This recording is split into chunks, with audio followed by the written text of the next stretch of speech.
Assalamualaikum warahmatullahi wabarakatuh. Terima kasih sudah mampir di channel ini. Sebelumnya perkenalkan, saya Auzi Habibi. Di sini saya bekerja sebagai manajer analis pembiayaan dan juga bisnis di sebuah lembaga keuangan syariah. Selain itu, saya juga punya usaha berupa toko retail sembako yang sudah berjalan sejak 2017 sampai saat ini.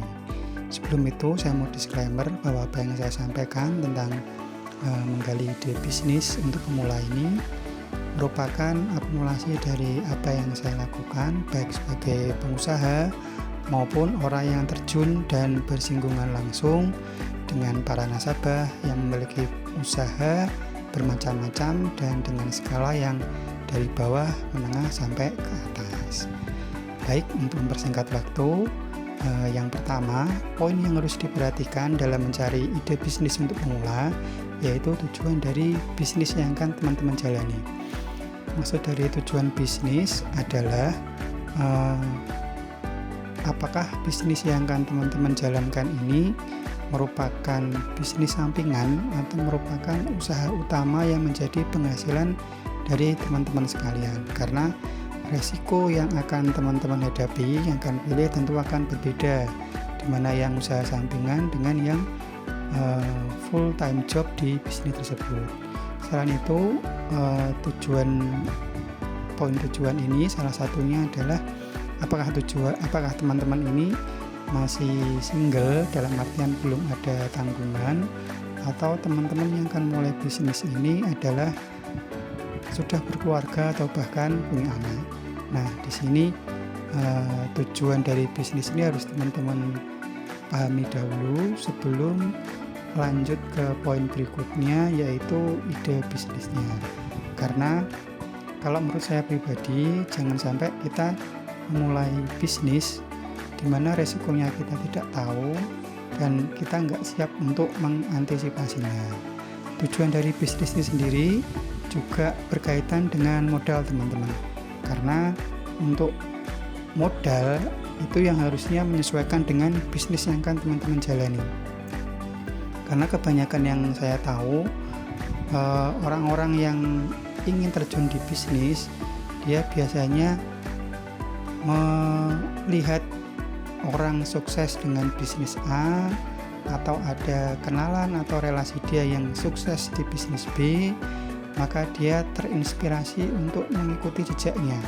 Jadi dia melihat orang sukses dengan bisnis tersebut dan dia melakukan bisnis tersebut dengan harapan bahwa dia juga akan ikut sukses.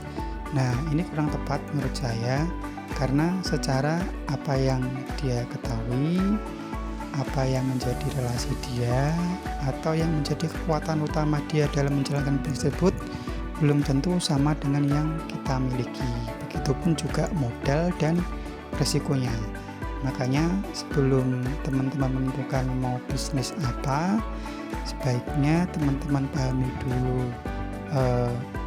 tujuan teman-teman dalam berbisnis, dan yang kedua modal dan resiko yang teman-teman miliki. Seumpama saya contoh untuk anak yang mungkin belum berkeluarga, saya sangat sarankan untuk bekerja terlebih dahulu berapapun gajinya, ya maksudnya tetap masuk akal. Tujuannya apa? Dengan bekerja kita minimal bisa berkomunikasi dengan bawahan atau dengan tim kita. Yang kedua, kita terbiasa dengan target atau tugas-tugas maupun SOP. Karena menjalankan bisnis itu juga kita nggak sekedar menjalankan SOP, tapi kita yang membuat SOP supaya perusahaan kita atau bisnis kita itu semakin bagus. Yang selanjutnya, dengan bekerja kita juga bisa membangun relasi, yang mana relasi itu bisa membantu dalam hal mempromosikan usaha kita, orang-orang yang mungkin punya ilmu dalam mensupport bisnis kita, atau orang-orang yang dimana diharapkan ketika kita punya kendala, kita punya sosok atau mentor yang bisa kita ajak diskusi.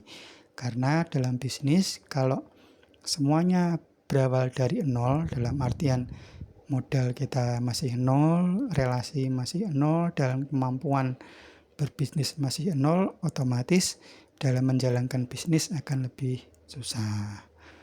Kemudian untuk yang kasus kita sudah punya tanggungan, sudah menikah atau anak, saran saya jangan memasukkan semua uang yang kita miliki untuk modal bisnis. Sisakan biaya hidup untuk 2 atau 3 bulan, karena hampir semua bisnis itu struggle di bulan-bulan pertama sampai bulan-bulan ketiga. Fungsinya apa? Jadi ketika bulan pertama itu usaha masih belum kuat, maka di bulan kedua masih bisa ada cash flow untuk tetap menjalankan bisnis tersebut, dan di bulan kedua estimasi tetap nombok atau tetap belum surplus, tapi minus yang terjadi nggak sebanyak di bulan pertama. Kemudian di bulan ketiga, dari pengalaman kita menjalankan bisnis di bulan pertama dan kedua, harapannya di bulan ketiga sudah bisa improve dan bisa mulai settle. Jadi penting teman-teman untuk tidak punya mindset ketika mulai bisnis langsung sukses, tidak, tapi berikan restan waktu minimal 3 bulan.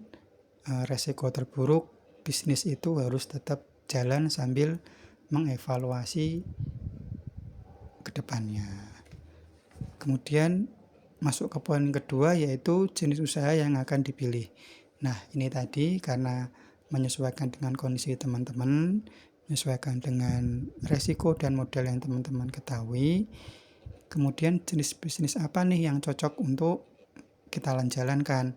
Nah, yang pertama kalau saran saya, kenali potensi teman-teman. Potensi di sini yaitu lokasi, juga modal atau pengetahuan dari teman-teman.